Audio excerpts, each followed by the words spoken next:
God. Ay, oh my God. Anong oras ba? Alas 6 na ba ng umaga? Ay, ang tindi yung tricycle natin. Natagana na ng mga saging. Yung manok. Yung manok, tapos yung ano natin, yung tricycle. Natagana na ng mga saging. Oh my goodness. Ayun nga yung bulik. Ay, kasang-kasa. Ay, naku, yung manok yung paano mamatay. Matagal ko ba ako mapupunta? Mag-ano ka ng jacket. Anuhin mo yung manok para ilagay mo doon sa kulungan. Gusto yung itsura, guys. Grabe.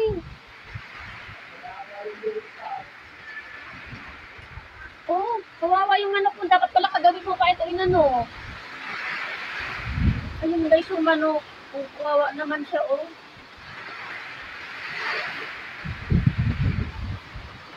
Yung mga manok ko, tingnan mo. Ano ba? Ay, yung mga tulos mo dito naglaglagan. Magdamag tayong walang kuryente. Magdamag walang kuryente. Buti hindi tayo natulog dito sa labas.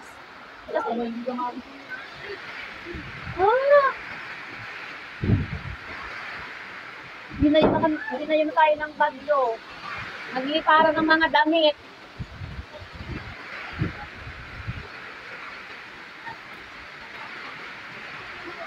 My God. Tapos magdamag pa tayo, walang kuryente mula kahapon pa. Wala kaming kuryente, guys. Yung mga madlang people, oh my God. Follower nyo ba? Matinda. Yung aking camera. Oh, yung ampias, yung ulan na dito na sa amin, oh. Oh. Ha? Hindi nadaganan ng manok. Buti hindi nadaganan ng sabi na mga natumba yung manok mo. Ay, hindi mo na alam. Ano mo tumumba? Tumumba yung puno ng ano. Hindi na nadaganan ng puno ng sabi. Yung mga natumbang puno ng sabi, nandun kung nakatali.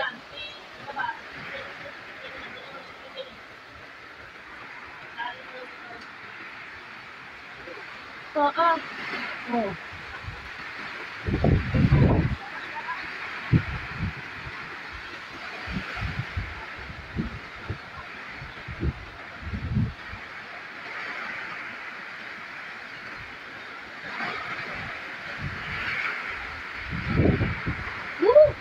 Grabe. Nangangatog ako sa sobrang ginaw.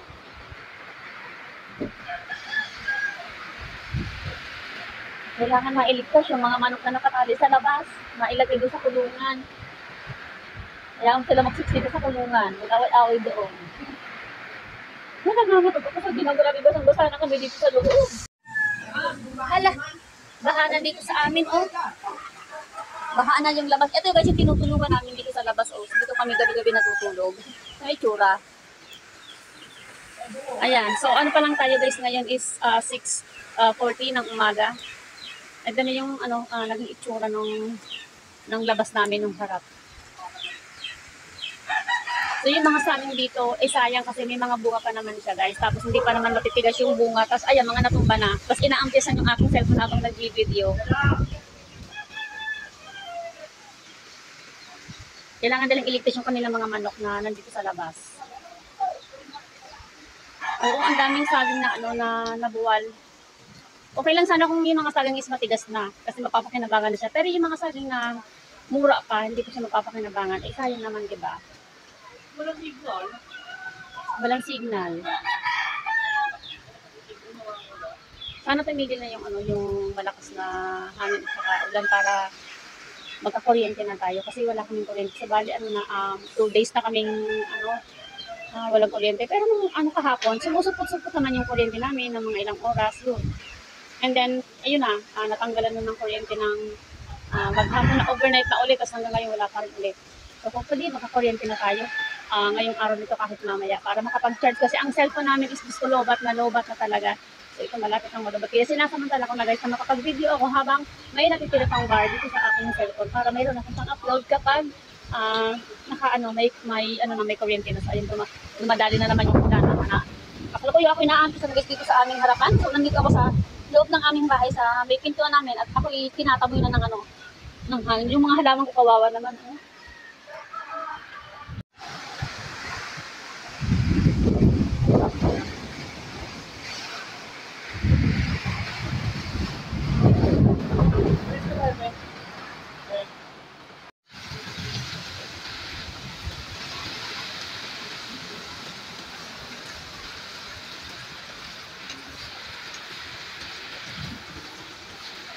Around 8 a.m. na tayo, guys. Ayan, so around 8 a.m. na. So wala pa rin pagbabago. Yung hangin dito sa amin ay pabugso-bugso pa din. Saka yung ulan niya ay ganito pa lang din. Hindi rin naman siya lumalakas yung ulan. Hindi rin siya humihina. So ganito lang yung itsura ng ulan dito sa amin. Pero yung hangin niya ay pabugso-bugsong lumalakas.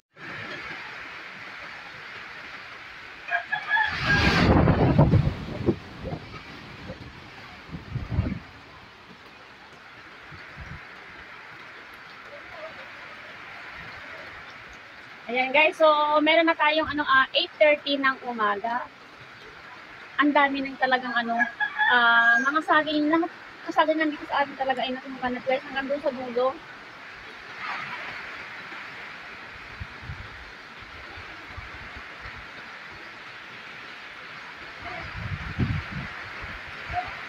Oops, papasok na ako. Ako'y nakahagip na naman ng ampias.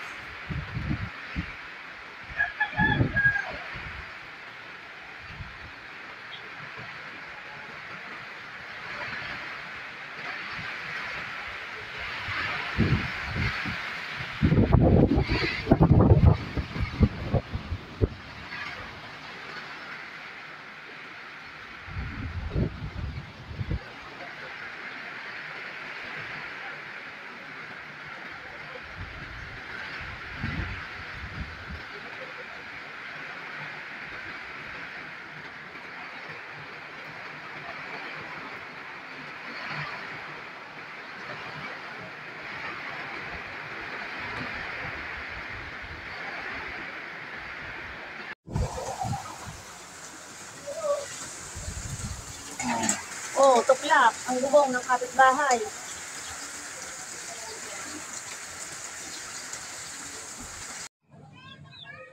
Eto na nga. Ang resulta na ginawa ng bagyo. Actually guys, hindi ko na talaga na video kung gaano kakalat kadami ng kalat dito na ginawa ng bagyo. Kasi nga, lobat ang aking cellphone. So, nakacharge muna ako. Ayan, nakakita niyo ba guys? Sobrang dami ng kasagangan na yan. Ngayon, biglang nagliwanag. At ang ating mga kapitbahay na masisipag na siyang nag-imis ng kalat. Unti-unti na nagliwanag ang ating kapaligiran. Ayan, ang lalaki. May tagawalis.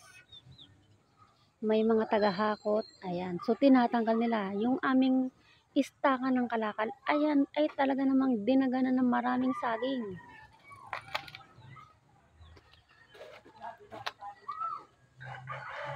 Hanggang doon sa dulo guys, yung naaabot ninyo ng inyong mga tingin, hanggang doon sa dulo, ang daming mga natumbang saging. At ang ating tagahakot ay pagod na.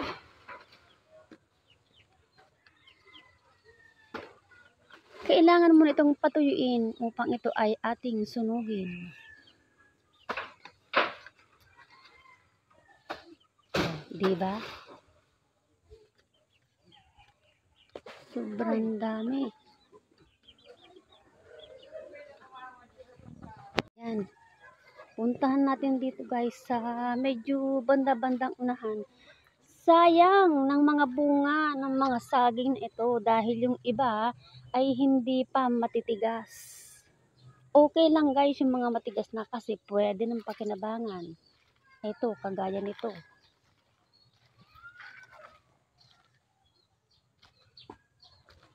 Tingnan natin. Okay na ito. Matigas na siya. Hindi man kalakihan, ay matigas na. So, madami pa. Yan. Kinawawa ng bagyo ang mga tanim ditong kasagingan. Pati yung mga tanim namin ditong balinghoy. Lahat ng balinghoy namin ay dumapa na. Oh, wala na. Yung balinghoy, itong balinghoy namin, ito ng mga nakatayo na matatayog. At pati yung aking malunggay, oh my God, wala na ring dahon. Ang nangyari sa aking malunggay, nawala ng dahon, naubos na. At eto naman talaga guys, ang nangyari. Tingnan nyo naman talaga namang natambak na. O yan. So yung mga masisipag nating kapitbahay, ay sila'y nagtulong-tulong para imisin ang mga kalat. Madami tayong sunugin kapag ito ay natuyo ng sikat ng araw.